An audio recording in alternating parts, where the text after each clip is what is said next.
What is up, everybody? Brian Voskel here with Pit-Faced Barbecue. More specifically, the Pit-Faced Barbecue Whiskey Crew. And you're here for Season 2 of Will It Christmas. Now, if you don't know what Will It Christmas is all about, don't worry about it. I got a link in the description below. It takes you to the intro video from last season. And I'm going to talk about it here in a minute. But you can also watch all 12 episodes from last year. See the plot development, the character arcs, the storyline, get all caught up on all that. Now, whatever. Just pick it up here, watch those in your spare time. And for those that are returning for a second time, glad to have you back. Thanks for being a part of this. Amazed I was able to do something just entertaining enough to have you come back and try it again. But you might notice that the format's changed a little bit. But I can promise you, my commitment to terrible reviews, bad jokes, and low production quality remains unchanged. We're going to stick to that. Now, Season 2 is going to be awesome. Got a few other changes in store. We're going to have a giveaway coming up, so be sure you're checking out the episodes for when that contest runs. Got a guest appearance. Got a couple other special episodes planned. I think we're going to have a lot of fun with that. But let's just cover what Will It Christmas is real quick, and then we're going to get into day one. Will It Christmas, what I do is I take a whiskey, rum, some other fine spirit, put it in a glass, and then I add what I think is the most unintentionally Christmas tasting whiskey that is out there, and it is called The Knot. Now, it's got this very Christmas taste to it. I know they didn't mean to do that, and I know it's technically not a whiskey, but it is 100 proof, and it's kind of Irish whiskey-ish, so we're just going to call it that and go with it. But I add a little bit of the knot to that other spirit, and I see if I can't impart a little bit of holiday cheer in a drink that you might not otherwise associate with Christmas. It's a lot of fun. Sometimes it works, sometimes it goes horribly wrong. But that's what we're going to do. And day one, we're going to kick off with little Old Granddad 114. Now, if you're not familiar with Old Granddad 114, you probably ought to, particularly with inflation going the way it is right now. This is a 114 proof high rye mash bill bourbon that is a lot of fun, easy to drink, and it's only like $25. Plus it comes with this like really bitchin' cork. Can you see how thick that thing is? I mean, I don't get cork envy that often, but I'm feeling a little inadequate next to this Old Granddad. That's okay. We're not here to talk about cork envy. We're here to find out if Old Granddad 114 will Christmas. Now, I already have some in the glass. This is a very, mature drinking whiskey. Not from like the age, but I'm talking, this is a very classic style. You're not going to get this type of taste in some of these newer craft distilleries. It's got a little bit of a dustiness to it. There's some brown sugar, but it's more like the toasted variety. Maybe a little citrus peel in there. It's almost like it tries to have some sort of a fruit flavor, but with that 114 proof, I mean, that'll cover up a lot of stuff.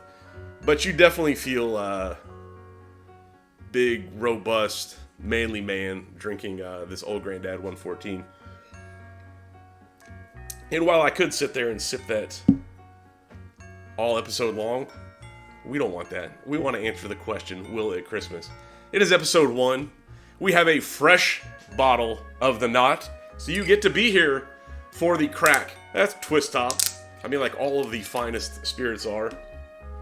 We're going to see if we can get 12 episodes out of a whole bottle. That's asking a lot the way I like to go through this stuff. But if you were here last year, you know how much do we put in? We add just a boop. There's a boop of The Knot. So let's give it a little mix up. See what we think. Oh, wow. So here's what happens with the knot very frequently. You're going to hear me say like peppermint bark, cinnamon a lot with the knot. That's just what it tends to impart on these whiskeys. Now, whether it works or not is a whole different story, but that's usually what I pick out, and it's what made me think that the knot was kind of Christmassy in the first place. But with this, it's not the peppermint or anything I'm getting on the nose. I'm actually getting like pine, like fresh pine. This is your live Christmas tree sitting over in the living room. Now it's It's pretty fragrant. I don't want to say it's super fragrant like a Fraser fir might be. This is maybe more like Scotch pine level of fragrance, where it's kind of slightly understated. Whatever. I'm not an arborist. I'm just kind of bullshit. Oh, should I keep this PG? No, whatever. I'm just messing with you on what species of tree. I will say the pine part is pretty accurate, though. It's good. Okay. So on the palate, what it does is it takes some of that dustiness that you get from the old Granddad, and it like adds a little bit of creaminess to it, almost like a butter cookie. You get those. Hey, so let's stick with the grandparents theme here. You go over to Grandma and Grandpa's house, and they have the little tin of butter cookies. There's what, a 50-50 shot when you open it up if there's actually going to be cookies in there, if it's going to be sewing supplies. But if you do get the cookies, this is kind of the buttery creaminess, a little bit of sweetness that the knot has imparted on the old Granddad. It's probably not even 50-50, right? It's like 90-10. It's most likely thread and needle and stuff in the tin. I like this. There is a little bit of putting me in the holiday spirit going on in here. But it's like it's a subtle understated. You know, you're at Grandma and Grandpa's house. Grandma's probably got the red and green sequins sweater on. She's got the jingle bells hanging from her ears and the green pants, and she probably led the family in Christmas carols earlier that night. And then you get to where you're opening presents stuff, and Granddad, he's over there in the corner while you're opening presents. The closest thing he's got to holiday spirit is maybe like the slippers that he was gifted 10 minutes ago. And he sarcastically stuck a bow to his head or something and say, yeah, I'm doing it. He's not the most into it from a, you can't just look at a snapshot and say, man, that guy is in the Christmas spirit. But Christmas in the same without him sitting over there and groveling and telling you to make sure you told Ma thank you for your present, and all that good stuff. He asks for socks and then gets mad when he gets socks for Christmas. Yeah, that one. Can't have Christmas without him, right? That's kind of the understated tone I'm getting from this on the palate. It's good.